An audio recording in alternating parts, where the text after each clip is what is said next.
help me God. Mathaa manini thutha wa kũhĩtithio, President William Ruto nĩamũrĩte acirithania 6 igoti rĩa gũcokia macira rĩko, harĩa President wa kana Uhuru Kenyatta aregire kwamũra mweri 3 wa gatandatũ mwaka mũhĩtũku. Ruto akiuga acirithania acio makehĩtithio Jumaine tarĩki 14 mũthenya ũmwe thutha wake kuoya wabici. To further demonstrate my commitment to the independence of the judiciary, this afternoon I will appoint the 6 judges already nominated for appointment to the Court of Appeal, which was done 3 years ago by the Judicial Service Commission.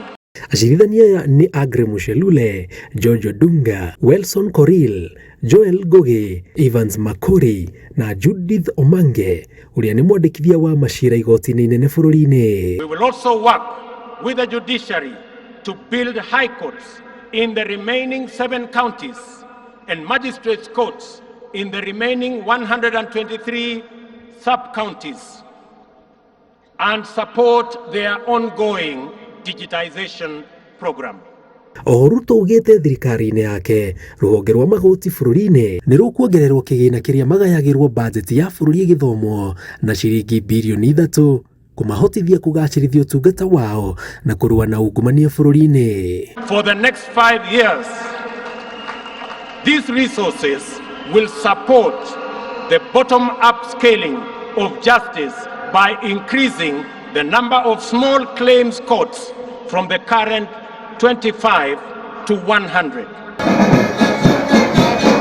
President Ruto augĩte rũhonge rwa borithi nĩ rũkwamũkanio na wabici ya president nĩguo kũrehe wĩyathi ũtungata-inĩ wao. I have instructed that the instruments conferring financial autonomy to the National Police Service by transferring their budget from the Office of the President and designating the Inspector General as the accounting officer be placed on my desk for signature this afternoon.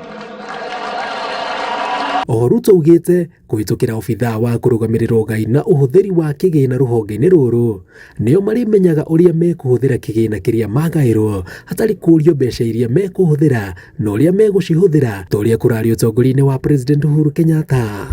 Financial independence of the police will give impetus to the fight against corruption and end the political weaponization of the criminal justice system, an undertaking I made to the people of Kenya. Ngiribotera Inooro TV, njĩtagwo Jenga Wambui.